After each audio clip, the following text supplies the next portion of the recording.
Hi guys! Sa karon nga video, mag-unbox ta og hair products nga akong na-purchase online. So, if ganahan mo makabalo, let's start. So, ang atong i-unbox karon is ang Bench Hair Gel nga akong napalit sa Lazada. And the reason why I bought this one is kanang last time manggod, katong medyo taas pa akong buhok, giplano na ako nga sugdan ang akong CGM journey.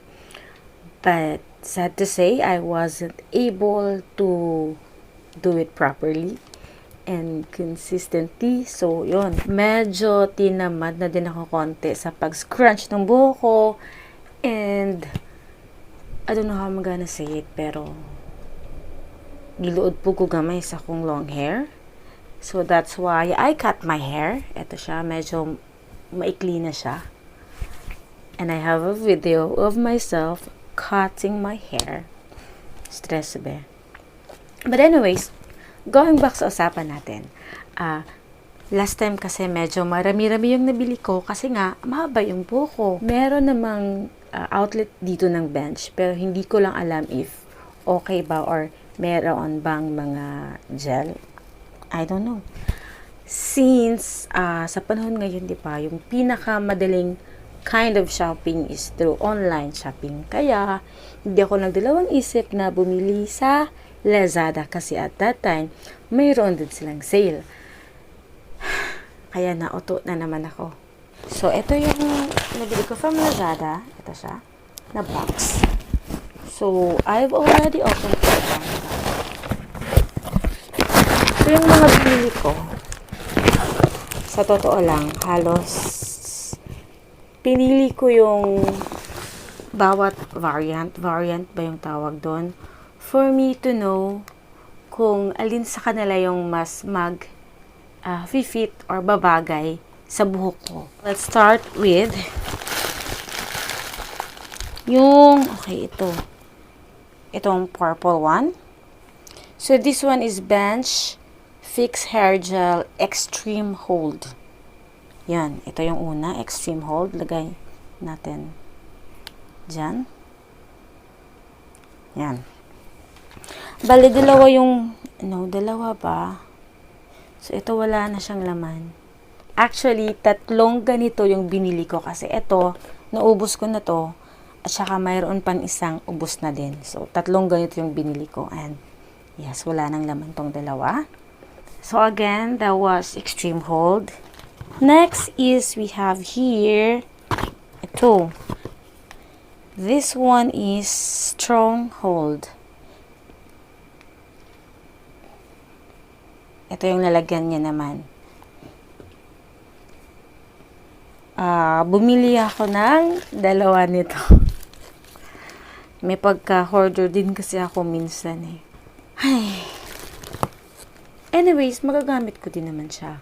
At least, hindi na ako o-order ng o-order. Isahan na lang kumbaga. So, bumili ako ng dalawa neto. Tapos, isang, ganito naka-tube. Which I place somewhere. Hindi ko na maalala. Tapos, so this one is stronghold. This one is extreme hold. I also have this one. Itong green one. Normal hold. So, ito siya. Tapos, we also have, dalawang ganyan pala yung binili ko. Ito, I haven't tried this one. I also have the blue one, which is ito. This one is extra shine. Hindi ko din to nagamit pa. So far, sa 1, 2, 3, 4 na variant ng Bench Hair Gel. Dalawa pa lang yung nagamit ko. Yung pinakaunang ginamit ko is itong Extreme Hold, which sa tingin ko is yung pinaka daw in terms of holding sa curls ng buhok mo. So, the reason why, again, binili ko yung medyo marami-rami at saka iba't ibang variant. Lahat naman magagamit ko, I know for sure. At least, masubukan ko lang din kung alin sa kanila yung mas hiyang yung buhok ko and alin yung mas bet kong gamitin. And based on my experience, kahit na dalawang variant pala yung nagagamit ko, this one is extreme hold, talagang pero depende din sa iyo kung alin yung gusto mo. Kung masyadong matigas to para sa'yo, then go try other variant for you to know kung alin yung gusto mo. See, before I start CGM dati, hindi ko mag-get ang point ng gel before. Like, kulot ang buhok mo, tas mag-gel ka. Usually, kapag sinabing gel, yung na-experience ko is yung sobrang tigas. Diba ganun naman yung pag may mga party, may mga occasion, nilalagyan ng gel ang buhok, tas mafe-feel mo yung tigas nila. And ganun din yung experience ko nung una kong gamitin to na parang, parang walis yung buhok ko. Na-hold niya nga yung curl ng buhok ko, pero sobrang tigas. As in. Pero,